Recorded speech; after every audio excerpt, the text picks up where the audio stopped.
साल हो गए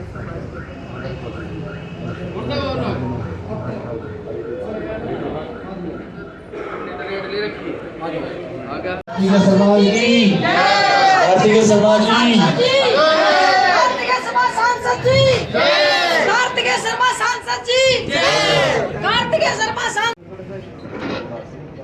अब हम मंत्रोच्चारण के साथ माननीय सांसद कार्तिकेय शर्मा जी का तिलक लगाकर स्वागत करेंगे। ओम स्वस्ति न इंद्रो वृद्धस्सर्वाः, स्वस्ति न पूषा विश्ववेदाः, स्वस्ति नस्तारक्षो अरिष्टनेमि, स्वस्ति नो बृहस्पतिर्दधातु।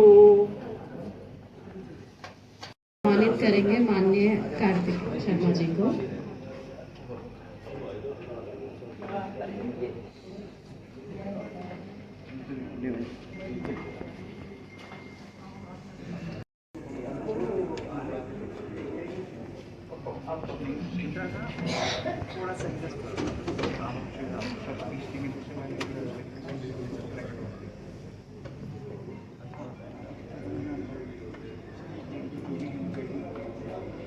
भारत माता की, सारे बोलो भाई वकील साहब, बोलो भारत माता की, भारत माता की, वंदे वंदे वंदे।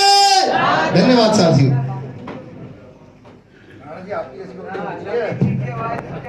इसलिए ड्यूटी लगाई थी।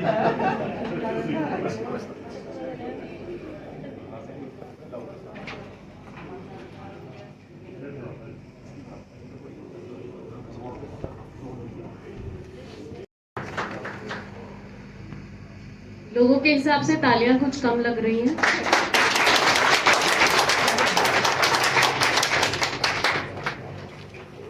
Welcome sir.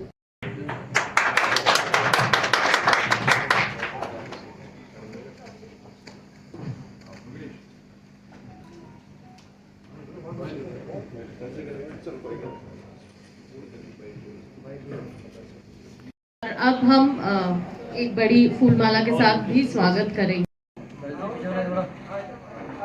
जोरदार तालियों के साथ स्वागत।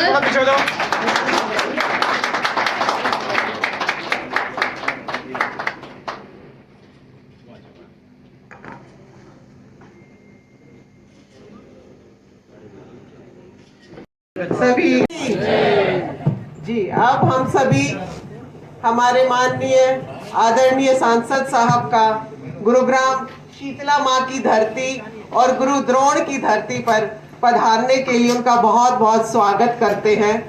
और पूरे गुड़गांव की मैं कहूंगी कि ये जितने भी आपके सामने हमारे लोग बैठे, ये प्रधान हैं एक एक समाज से, और सभी आपका स्वागत करने के लिए बहुत टाइम से बैठे, इंतजार भी 11 बजे, मुझे पता है पूरे 11 बजे का समय दिया था और 11 बजे यहाँ पर सभी इस हॉल में मौजूद थे।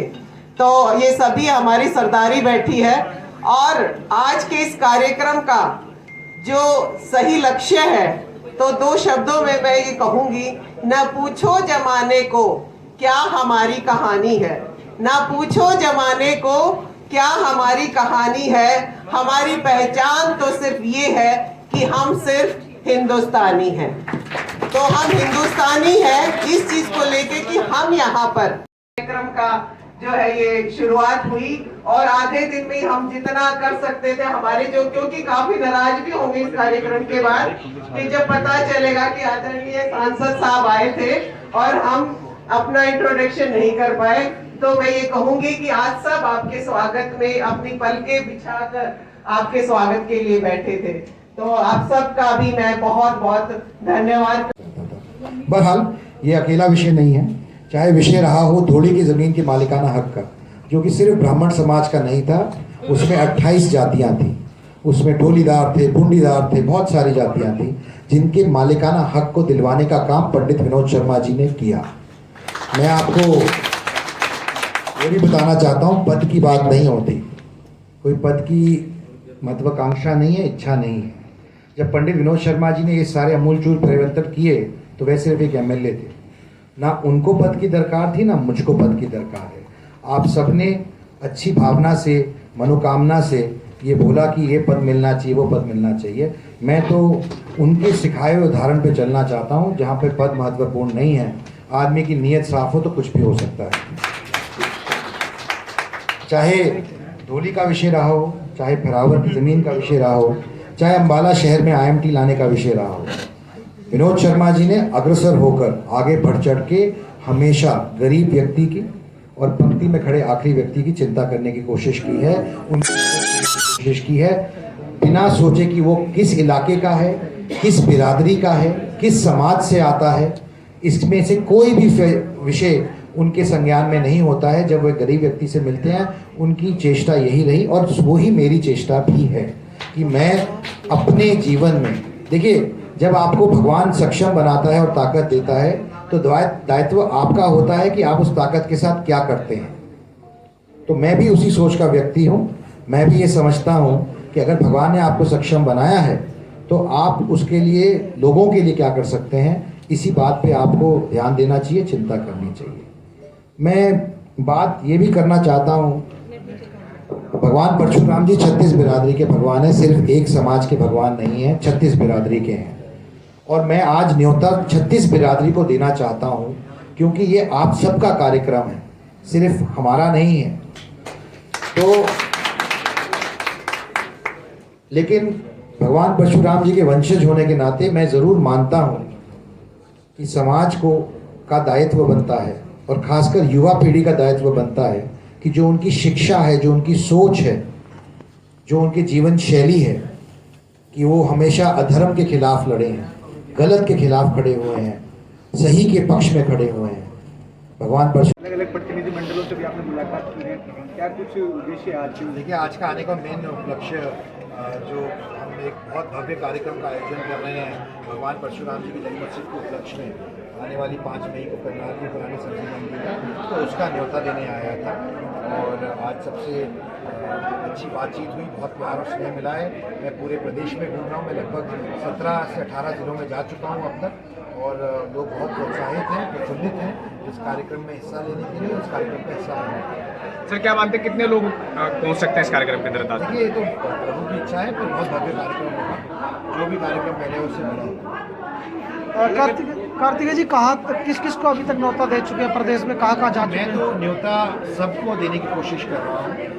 36 बिरादरी को आपके माध्यम से भी मैं न्योता देना चाहता हूँ, और मैं चाह रहा हूँ कि मैं जितने ज़्यादा लोगों से प्रत्येक रूप से मिल सकूँ और उनको न्योता दे सकूँ, ऐसा मेरा प्रयास है। लेकिन समय का अभाव है, और जितना समय के अंदर मैं पहुँच सकता हूँ, मैं पूरा प्रयास कर रहा हूँ कि मैं लोगों तक पहुँच सकूँ। करनाल में ही क्यों ये जो करनाल एक सेंट्रल पॉइंट बनता है पूरे राज्य के लिए, और इसीलिए करनाल में इसका आयोजन हो रहा है। पहले भी करनाल में ही आयोजन हुआ। आज अलग अलग प्रतिनिधि मंडलों ने आपसे उम्मीद करके कुछ मांग भी रखी और रखा कि जिस तरह से आप सवाल देखिए, अभी आचार संहिता लगी हुई है, और मैं एक लॉ अबाइडिंग सिटीजन हूँ, और मैं मानता हूँ कि मैं लोगों की भावना समझता हूँ और लोग भी मेरी भावना समझते हैं। तो गुरु द्रोण की धरती पे आने वाले समय में मूर्ति का अनावरण हो सकता है? मैंने इसका सर, लोगों की भावना समझता हूँ, वो भी मेरी भावना समझता है। सर, आपने जैसे कि कहा कि मुझे यहाँ से चुनाव नहीं लड़ना, मगर मैं लोगों की बातें सुन रहा हूँ, तो ऐसे में अगर आप सत्ता में रहते हैं, आते हैं और भी, तो क्या कहीं और से रहकर भी आप यहाँ के लोगों के लिए काम कर पाएंगे? क्यों नहीं? क्या आपको लोगों के लिए काम करने के लिए क्या वहाँ का सांसद या वहाँ का MLA होना ज़रूरी है? मुझे तो यहाँ के और कई जगहों के MLAs ने वोट की है, तो उनका भी हक है मेरी जीत के अंदर। तो मैं भी उनके लिए प्रयास करूँगा, काम करूँगा। जैसे मैंने कहा, मैं अपनी क्षमता से बढ़ चढ़ के काम करने की कोशिश करूँगा। पूरे हरियाणा के